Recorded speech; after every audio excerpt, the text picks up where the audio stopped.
한 스프. 시진핑 목에 방울 달기. 중국 경제가 어려워진 진짜 이유는? 스브스 프리미엄에 실린 SBS 이현식 기자의 뉴스10 칼럼입니다. 최근 넘쳐나는 중국 경제 기사들을 보면 고양이 목에 방울 달기 우화가 떠오릅니다. 중국 경제가 왜 이 지경에 몰리게 됐는지 경제적 분석들은 대체로 비슷합니다.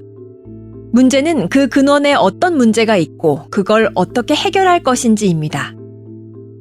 중국 경제가 이렇게 된 건 결국 시진핑 주석 때문입니다. 그의 정책과 경제에 대한 관점이 오늘날의 상황을 초래했습니다. 무리한 제로 코로나 방역 정책을 쓰던 시절에는 확진자 1명이 나왔다는 이유로 아파트 단지 전체나 업무지구 전체가 봉쇄되는 일이 비일비재했습니다. 직장인이 퇴근하다 말고 자기 집에도 못 들어가 노숙을 하고 출장 간 사람이 2주 넘도록 객지에서 오도 가도 못하는 일들이 반복되니 경제활동이 엉망이 됐습니다. 그러다가 지난해 말 제로 코로나를 끝내는 방식도 너무나 갑작스러웠습니다. 확진자 추이를 보면서 예고한 일정에 따라 단계적으로 통제를 완화하는 게 아니라 강둑을 무너뜨리듯 어느 날 갑자기 방역 조치를 중단해버렸습니다. 갑자기 확진자와 사망자 숫자가 치솟아서 한동안 온 중국이 심한 혼란을 겪었습니다. 국가가 손바닥 뒤집듯 바꾸는 정책에 우리의 삶은 한순간에 뒤집힐 수가 있구나. 중국인들은 근본적인 불안감을 더 크게 느끼게 됐습니다. 이자율 좀 내린다고 해도 대출을 받아 일을 벌이는 사람이 없어졌습니다. 중국 은행들의 7월 위안화 신규 대출은 전달에 비해 90%나 줄었습니다. 그런데 시진핑으로 인한 민간 경제 활력 저하는 이미 2015년경부터 나타나고 있었다고 피터슨 국제경제연구소 아담 포즈는 포린 어페어스 기고문에서 말합니다. 포즈는 왜 2015년인지를 설명하지 않았지만 시진핑 일기 집권이 어떻게 시작됐는지를 되짚어보면 짐작이 가능합니다. 2012년 말에서 2013년 초에 공산당 총서기와 국가 주석직에 오른 그가 보시라이 등 도전 세력을 제압하고 공동부유, 중국제조 2025 등의 정책들을 전면에 내세우기 시작한 게 2015년부터입니다. 이때부터 중국의 경제 기적을 만들었던 민간 부분의 활력이 점차 떨어지는 게 거시경제 그래프에 드러납니다. 정치적으로는 개혁과 개방, 권력의 절제를 중시했던 덩샤오핑의 노선을 떠나 과격한 이념을 앞세우고 무소불위의 절대 권력을 휘둘렀던 마오쩌둥의 통치 방식으로 점차 옮겨갔습니다.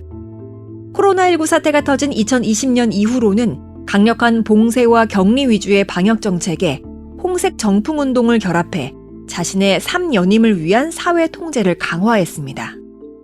이 과정에 게임 엔터테인먼트, 사교육, 빅테크, 플랫폼 등 다양한 업종이 당의 철퇴를 맞았습니다. 알리바바의 창업자 엔트그룹의 회장으로 중국을 대표하는 기업가였던 마윈이 당국을 비판했다가 하루아침에 실종되기도 했죠. 그 후 중국은 국영기업들을 내세워 빅테크 플랫폼의 데이터를 국유화하는 작업에 나섰습니다. 민간 경제의 힘이 너무 커지면 공산당에 도전한다는 게 시진핑의 생각입니다. 지금의 부동산 위기도 결국 다수의 부동산 기업과 각지의 목 좋은 땅이 국유화되는 결말로 귀결될 가능성이 높습니다. 시진핑의 경제관에서는 국가가 민간에 우선합니다. 미국과의 대결과 대만 통일이 최우선 아젠다가 되어 있는 지금 상황에선 더욱 그렇습니다. 중국 경제는 부동산과 인프라 투자의 힘으로 지금까지 성장해왔지만 이제는 웬만한 건 다 지어서 투자의 효율성이 떨어집니다. 경제가 이 단계에 이르면 민간 소비가 성장을 이끄는 중요한 역할을 합니다. 하지만 중국은 여전히 GDP에서 건설 투자가 차지하는 비중이 지나치게 높고 민간 소비의 비중이 지나치게 낮습니다. 소수의 부자는 엄청난 부를 지니고 있지만 대체로 중국인들은 여전히 가난합니다. 지난해 국유기업과 외국 자본기업의 연평균 임금은 우리 돈으로 약 2,180만 원, 민간 기업의 연평균 급여는 우리 돈 1,247만 원에 불과합니다. 세계은행 통계에 따르면 중국의 지난해 1인당 국민소득은 13,000달러를 밑돕니다. 그럼에도 불구하고 시진핑은 민간의 소비력을 키우기 위해 돈을 푸는 건 국력의 낭비이고 인민을 게으르게 만드는 것이라 생각한다고 뉴욕타임스와 월스트리트 저널이 공산당 고위 인사의 전원과 시진핑의 과거 발언을 근거로 보도했습니다. 과거의 중국에는 공산당 일당 독재라고는 해도 다양한 세력과 파벌이 존재하고 원로들의 힘도 상당해서 내부 토론과 궤도 수정이 가능했습니다. 시진핑의 세 번째 임기가 시작된 지금은 그런 체계마저 무력화됐습니다.